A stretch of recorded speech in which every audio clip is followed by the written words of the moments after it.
Chapter 21 Exile. Arjuna returned after dispatching the robbers, ready to accept his penance. Yudhishthir and his other brothers tried to convince him otherwise, but Arjuna was determined to accept the consequences of his action. 12 years in exile. Arjuna left the kingdom and traveled across the lakes and into the forests. He eventually reached the source of the river Ganga. One morning, when Arjuna was bathing in the river and performing his morning rituals, a powerful force grabbed him and took him under the water to the kingdom of Kauravya. It was the Naga princess Ulupi who had drawn him to the area. "O prince, I saw you when you entered the water and have fallen in love with you. I am unmarried and I desire a child. Grant me this wish, dear prince, and I will greatly reward you." Arjuna was taken aback and resisted at first, but the power of the Naga princess had enthralled him. He married Ulupi, and sometime later she gave birth to a son named Iravan. Eventually, Arjuna needed to continue his journey. Ulupi granted him the power to vanquish any amphibious creature and be invincible in water. Arjuna thanked her and continued his pilgrimage, visiting many holy sites, descending the Himalayan slopes, passing the Mahendra mountains, continuing his trek along the coast, and eventually arriving in Manipur. In Manipur, he was welcomed by King Chitravarna. The king had only one child, Chitrangada, who was trained as a warrior and was very beautiful. Arjuna fell in love with her and asked the king for her hand in marriage. Chitravarna agreed, but on the condition that the son born to them must remain in the kingdom and become the successor to the throne of Manipur. Arjuna accepted, and he married Chitrangada in a grand wedding. The prince spent many years in Manipur, and after a son was born, he left the kingdom and continued his journey. His son was named Babhruvana, and he would become the king of Manipur when he reached maturity. Arjuna then went down to the southern oceans and spent time with the ascetics. The ascetics told Arjuna that they had to abandon 5 ponds near the village due to the fierce crocodiles that lived there. Arjuna traveled to the first pond and went into the water to have a bath. A giant crocodile grabbed him, but Arjuna seized the crocodile and threw it out of the water. As soon as the crocodile landed on dry land, it transformed into a beautiful woman. The young maiden informed Arjuna that she and her 4 companions were angels of heaven that had been cursed to live as crocodiles in the pond. The curse could only be broken by a mighty prince who could drag them out of the water. Arjuna pulled the other 4 crocodiles out of the water and freed the maidens. The woman thanked him and returned to the heavens. Arjuna continued his journey, eventually reaching Prabhasa, where he was met by a dear friend. Chapter 22 Dwarka. The news of Arjuna's imminent arrival at Prabhasa had reached Lord Krishna, and he travelled out to meet the mighty prince. After joyous greetings, they left for Dwarka. The citizens of Dwarka were very eager to see Arjuna, and they came in the hundreds of thousands to witness the arrival of the famous prince. Arjuna spent many days in Krishna's palace. One day, Arjuna saw a beautiful woman who captured his heart. Lord Krishna noticed this and approved. The woman's name was Subhadra, and she was the half-sister of Lord Krishna. Arjuna conferred with Krishna as to how he could win the hand of Subhadra. "O mighty prince, a Swayamvara, a groom-choosing ceremony, is being planned for the princess. But one never knows what might be the outcome of such a process. You are a Kshatriya, a warrior prince, and as such, you could win her hand by abduction. This is permissible by Kshatriya law. Your grandfather Bhishma gained the hands of the princesses Ambika and Ambalika in this way. During a religious ceremony, having worshipped the king of the mountains and obtained the blessings of all the gods and all the Brahmanas, Subhadra circled the mountain and then set out to return to Dwarka. Arjuna rushed at her and swooped her onto his chariot. Abducting the beautiful princess, Arjuna raced away. Subhadra's guards were hopelessly unable to catch the prince. The elders of the Yadava clan were furious. Balram, Subhadra's brother, made plans to go out with a large army to capture the rogue prince. But all were curious as to the silence of Lord Krishna in the matter. "What are your thoughts on the situation, my lord?" asked Balram. "Arjun is the most supreme of Kshatriya princes. There is no better match for the princess Subhadra. If you attempt to capture him, the mighty Arjun will surely humiliate all your military forces. Heed my words. Accept the match. Bring Arjun and Subhadra back to Dwarka and have them married with all the proper rites and ceremony as befit the royal couple." Appeased by Lord Krishna's words, Arjun and Subhadra returned to Dwarka and were married. Arjun lived in Dwarka for a year, and the prince spent the last part of his exile in Pushkara. After the 12 years were over, Arjun returned to Indraprastha with Subhadra. But what would be the reaction of the queen, his wife, Draupadi? Chapter 23.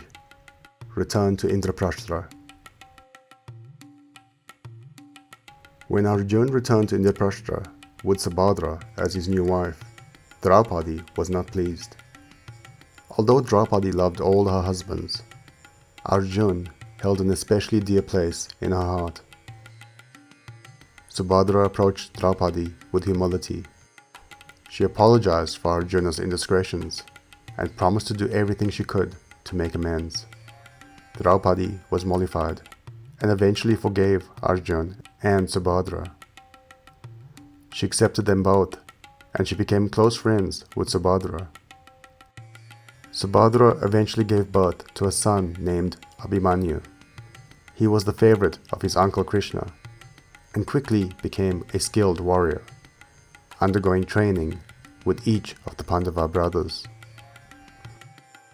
In time, Draupadi also gave birth to 5 children: Prativandya, Sutasoma, Shrutakama, Satanika, and Shrutasena. They became known as the Upapandavas. Krishna remained close friends with Arjun, and he spent much of his time in Indraprastha. One day, Krishna and Arjuna were walking along the river when they were approached by a Brahmin who asked for help. "How would you like us to help you?" asked Arjun. "I am extremely hungry," said the Brahmin, "and my hunger can only be sated by consuming the Khandava forest and everything in it." The Brahmin revealed himself to be Agni, the god of fire. The Khandava forest had over the years become a nest for thieves and murderers. Agni had tried many times to consume the forest, but the forest was protected by Indra, the king of the gods. Each time Agni set the forest ablaze, Indra sent down rain to put out the fire. Arjuna and Krishna agreed to help Agni. "But if we are to fight Indra, we would need special weapons," said Arjun. Agni summoned the water god, who provided Arjun with the Gandhava, the most powerful bow in the world, and 2 quivers that never ran out of arrows. He also provided Arjun with a golden chariot pulled by 4 white horses. To Lord Krishna, he provided the Sudarshana Chakra, a divine discus that could cut through anything. With his protectors suitably armed, Agni set the forest ablaze. But it was not long before the situation was brought to Indra's attention. Chapter 24. Fire God. The fire god Agni, in his blazing form, began to consume the Khandava forest. Due to his friendship with the Naga, Takshaka, who resided in the forest with his clan, Indra, the king of the gods, had sworn to protect the forest. Indra sent down showers of rain to put out the fire, but Agni was protected by Arjun and Lord Krishna. Agni had also armed his protectors with celestial weapons. Arjun released thousands of arrows with his Gandhava bow, which warded off the rain. Lord Krishna blocked off the forest so that Agni could complete his meal. Furious, Lord Indra raised a violent storm with billowing clouds and howling gales. The storm rendered Arjuna unconscious for a few moments. This allowed some creatures to escape. When Arjuna recovered, he aimed his arrows straight at Lord Indra. Indra retaliated with thunder and lightning. Arjuna invoked a mantra and released the Vayava missile, which dispelled the clouds. The sun shone through, and Agni continued his blazing feast. Further enraged, Lord Indra increased the force of his attack. He amassed a number of gods and attacked the protectors of Agni directly. But they were no match for the combined power of Lord Krishna and Arjuna. The gods accompanying Indra scattered, and Lord Indra pressed on with his attack alone. Suddenly Indra heard a voice. Khandava forest is fated to burn. Know Lord Krishna and the Prince Arjuna to be invincible. Turn back and return to your abode. Indra withdrew, and Lord Krishna and Arjuna let out a triumphant roar. As Agni continued his feast, a mysterious figure ran out of the forest towards Arjuna. Protect me, dear prince. Save me. Arjuna agreed and granted the Asura asylum. Agni completed his meal, and the infested forest was reduced to ashes. Lord Indra returned and paid homage to Lord Krishna and Arjuna. He was impressed with Arjuna's great skill and offered him a wish for anything he desired. Arjuna asked Indra for various celestial weapons. When Lord Shiva's grace falls upon you, I shall give you all my weapons, replied Indra, and then he departed. Then the Asura, who was rescued by Arjuna, spoke out. I am Mayasura, the architect of the Asuras. I also wish to serve you in some way. Grant your wish to Lord Krishna, replied Arjuna. What is your wish, my lord? Asked Mayasura. Lord Krishna smiled and replied, Build a palace for Yudhishthir, and let it be one that all men marvel at. Chapter 25. Palace of Illusion. Grateful for being rescued by the Prince Arjuna, and at the request of Lord Krishna, Mayasura, the architect of the Asuras, began construction of a magnificent palace for King Yudhishthira. When the palace was completed, it was named Mayasabha. It was a wondrous architectural marvel, known for its illusionary design. The walls were encrusted with precious jewels and gems. The floors looked like flowing water, and in other areas, pools of water looked like floors. Some walls appeared to have doors that were actually an illusion, while other walls that appeared smooth actually had doors that were invisible to the eye. Special guests and dignitaries from far and wide came to the palace to admire the breathtaking wonders. One day, sage Narada visited Yudhishthira. He informed the king of the unfulfilled wish of his father, King Shantanu. Shantanu was to perform the Rajasuya Yagna, which would have made him the king of all Kshatriyas, effectively becoming the king of the world. Shantanu passed before he could fulfill this desire. As the eldest son, it now fell to Yudhishthira to fulfill his father's dream. Sage Narada advised him it was the right time to begin preparations for the ceremony. Yudhishthira was conflicted. In order to perform the Rajasuya Yagna, he would need the support of all other Kshatriyas, the leaders, kings and princes. He sought the counsel of Lord Krishna in the matter. You are qualified for the position, Yudhishthira, said Lord Krishna. You are a wise and just king. But there is one who would stand in your way, King Jarasindha of Magadha. He will attempt to obstruct the Yagna. He has conquered many kingdoms and has imprisoned 99 Kshatriyas, which he intends to sacrifice to his deity.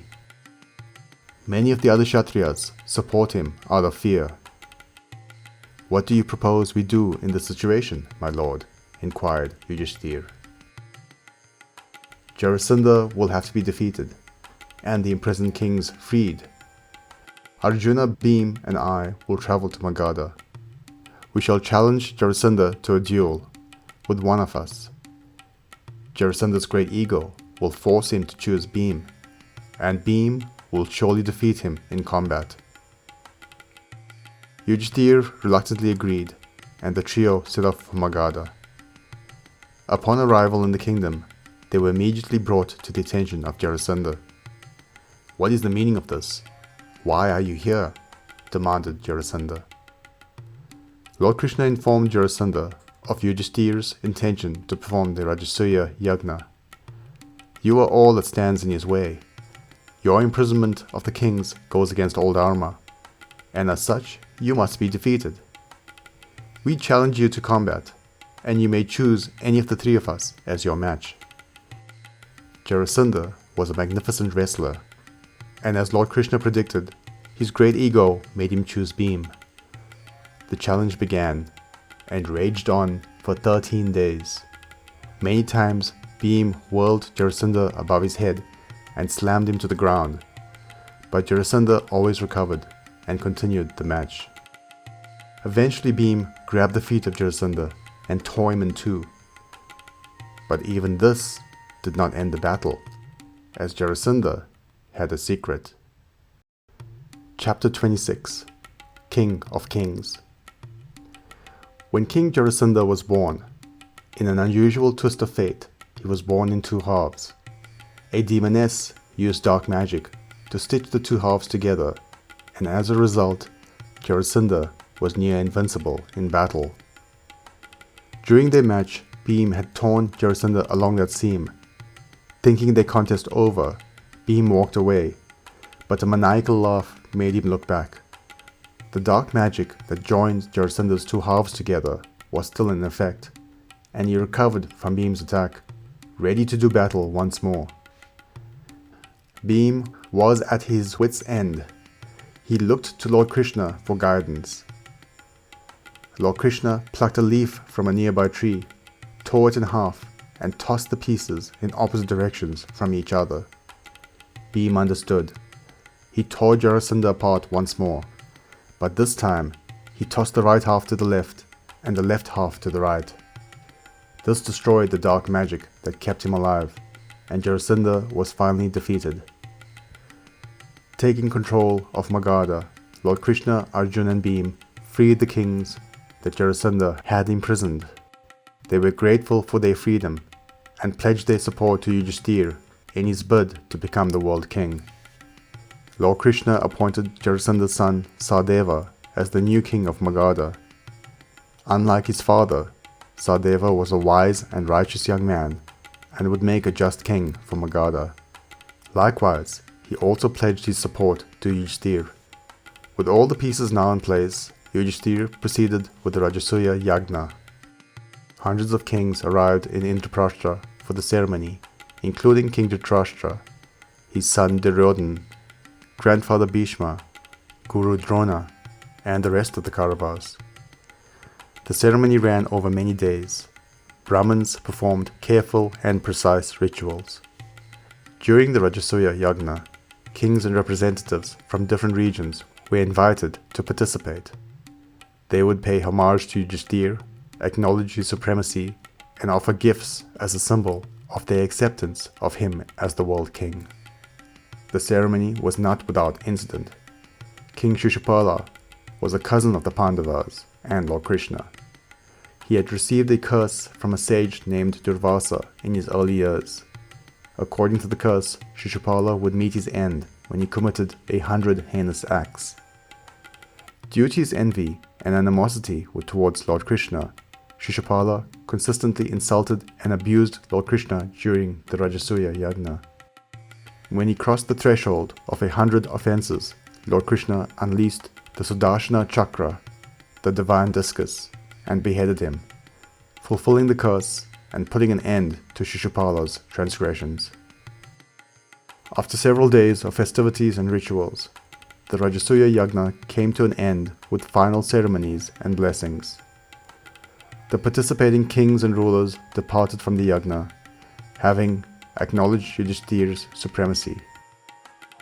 However, Duryodhana remained in the palace for some time longer, admiring the beauty and the craftsmanship, and within him he felt a great envy growing, and a deep hatred. Chapter 27. The Insult. After the Rajasuya Yagna ended, Duryodhana, along with his uncle Shakuni, remained in the Pandavas' palace for some time longer. He marveled at the beauty of the palace, and with every moment that passed, his jealousy and hatred of the Pandavas grew. The palace, Mayasabha, was a spectacle of illusion. Areas that seemed like flowing water were actually solid floors, and vice versa. Duryodhana was fooled by one such illusion. He fell into a pool that looked like a solid floor. Draupadi, who was in an onlooking chamber, could not help but to burst out laughing. "A blind son like the blind father," she blurted out. Duryodhana was deeply embarrassed, and his embarrassment quickly turned to rage. On their return trip to Hastinapur, he shared his grief with his uncle Shakuni. During his time in Indraprastha, Shakuni had heard tales of Yudhishthir's love of gambling. It was the one weakness of the otherwise virtuous king. Shakuni hatched a plan with his nephew Duryodhana. When they returned to Hastinapur, Duryodhana and Shakuni took up counsel with the blind king Dhritarashtra. Duryodhana relayed the insult of Draupadi to his father. Dhritarashtra's face squirmed in anger. By a twist of fate, he was born blind, and therefore the kingship was passed to his younger brother Pandu, and thereby to Pandu's descendants, the Pandavas. Dhritarashtra was thought incapable of kingship because of his blindness, and yet he had successfully ruled Hastinapur since Pandu's passing. As far as he was concerned, rightfully, the whole of the kingdom should pass to his son, Duryodhana. Shakuni and Duryodhana laid out their plans to regain the kingdom of the Pandavas, as well as the additional wealth they had acquired. King Dhritarashtra listened intently, but then he expressed some reservations. "I should seek the counsel of wise Vidura," said Dhritarashtra. "Vidura is the ally of the Pandavas, father. He shall surely rebuke our plans," replied Duryodhana. "We shall build a magnificent hall here in Hastinapur to rival the one that the Pandavas have. As part of the coronation, we shall have a gambling match. I shall place the wagers, and Uncle Shakuni shall play on my behalf. If you issue an invitation to Yudhishthir, by Kshatriya honor he must accept, and again, by Kshatriya honor he must accept the challenge of the game. Then Uncle Shakuni will help us regain our stolen kingdom." Chapter 28.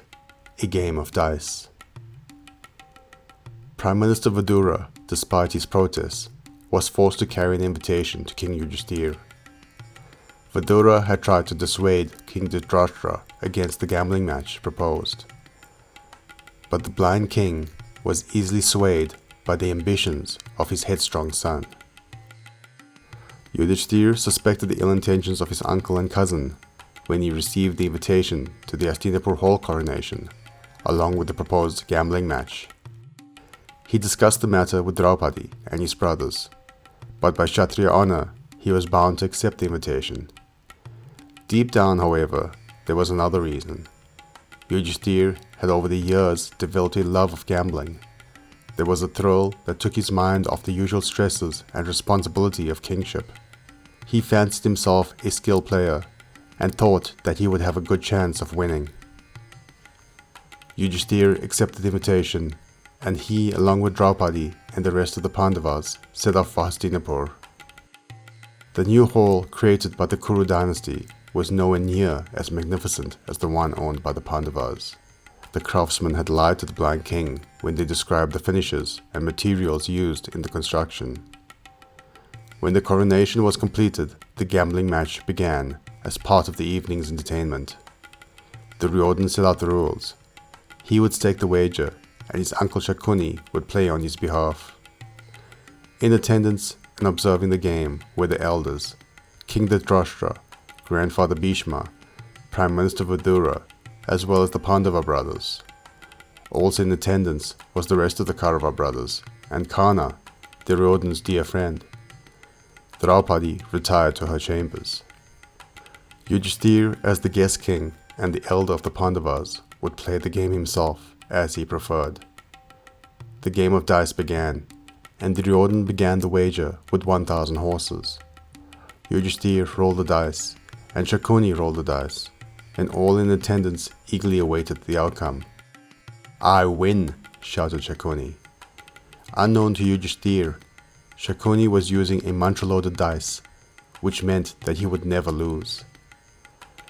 Duryodhana kept on raising the stakes: 10,000 servants, 100,000 soldiers, 300,000 chariots. Each time the dice was rolled, and each time Shakuni shouted out, "I win." Yudhishthir, in the fever of the gamble, kept on trying to win back his losses.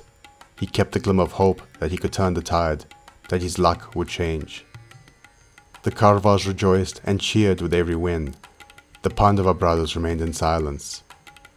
Vidura tried hopelessly to persuade King Dhritarashtra to end the game. As the host king, only Dhritarashtra had the power to put an end to the proceedings. But the king was as blind on the inside as well as the outside to the wickedness of his son. Each time the dice was rolled, he eagerly awaited the outcome, and he silently rejoiced at every one of his son's victories. But the worst was yet to come. Chapter 29. The Humiliation of Draupadi. Yudhishthir was hopelessly lost in the fever of the gambling match. Shakuni had mercilessly found and exploited the young king's weakness.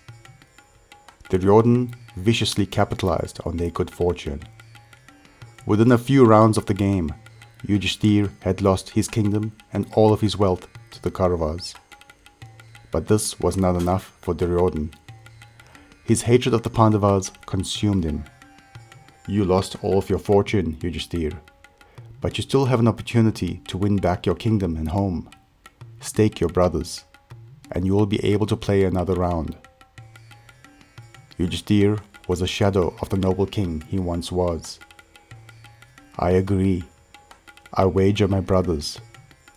Another roll of the dice commenced, and once again Shakuni shouted out, "I win." Duryodhana pressed further. "Wager yourself, Yudhishthir, and perhaps you will be able to win your brothers back." Yet another roll of the dice, and again Shakuni shouted out, "I win." "You are now our slave, Yudhishthir. You have just one possession left to you. Wager your wife, Draupadi, and perhaps you will be able to win freedom for yourself and your brothers." Cold sweat dripped down Yudhishthir's face, and as if in a trance, he muttered out, "I agree. I stake Draupadi, the foremost among all women." Yudhishthir rolled the dice. Shakuni rolled the dice. The blind king Dhritarashtra excitedly asked, "Who has won? What is the result?"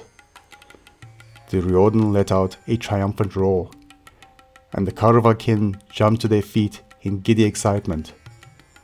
Uncle Shakuni had delivered their final victory.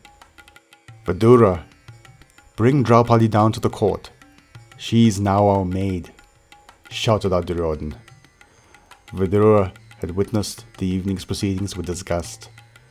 Many times he had tried in vain to get King Dhritarashtra to put an end to the match.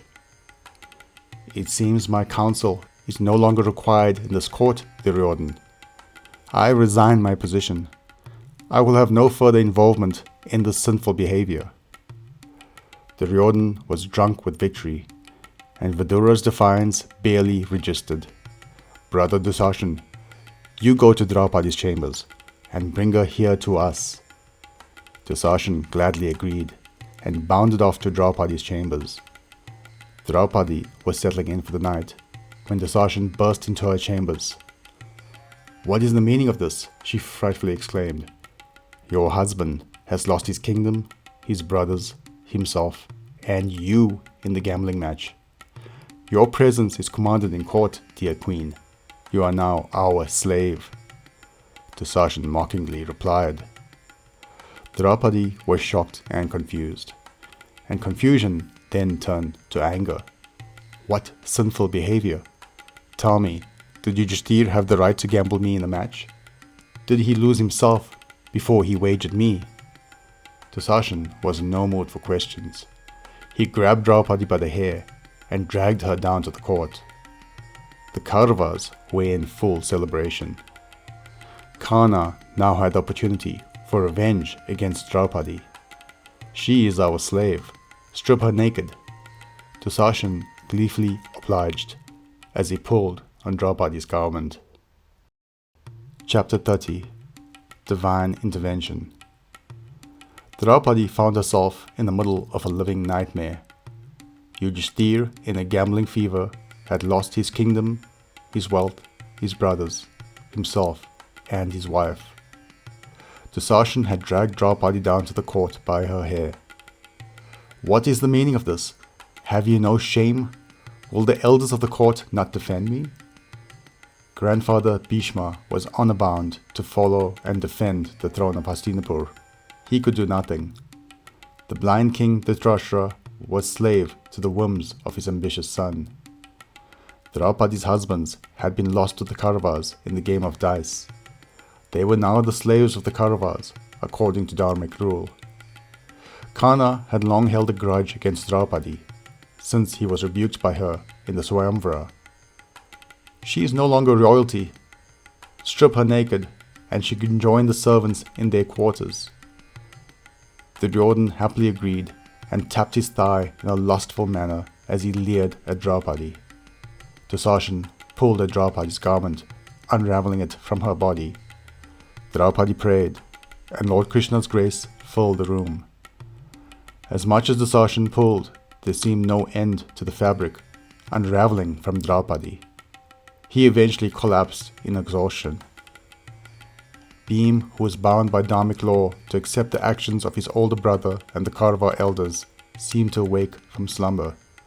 He could hold his tongue no longer. Dusashan, you vile creature! I vow to crack open your chest on the battlefield and wash Draupadi's hair with your blood. I shall break Duryodhan's thigh with my mace.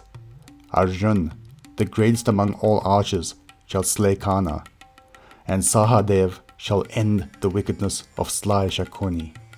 This I swear, else I vow never to enter the heavens. Bhim's terrible oath shocked the room, and King Dhritarashtra at last seemed to be pulled from his slumber. This is wrong. No, we have made a grave error. What have we done? Dhritarashtra realized the evil he was supporting, and he nullified the results of the game. Dhritarashtra restored the kingdom to Yudhishthir and granted the Pandavas their freedom. The Pandavas and Draupadi departed Hastinapur immediately. Duryodhan was infuriated by his father's actions. Father, we had them. We had everything we desired. Now the Pandavas will go back to their kingdom and raise their armies against us. We are doomed. The blind king Dhritarashtra was confused, and now uncertain of his actions. What shall we do, Duryodhan? Duryodhan smiled as he had another idea. Send out the guard. Order Yudhishthir to return for another match of dice. This time, the stakes will be different. Thank you for watching so far. I hope you enjoyed. If you did, please hit the like button. If you're new here, please subscribe. This will ensure that more people can find this resource. Click the notification button so that you can be the first to know about new uploads. And please do comment below. I'll do my best to reply to any questions. Thank you.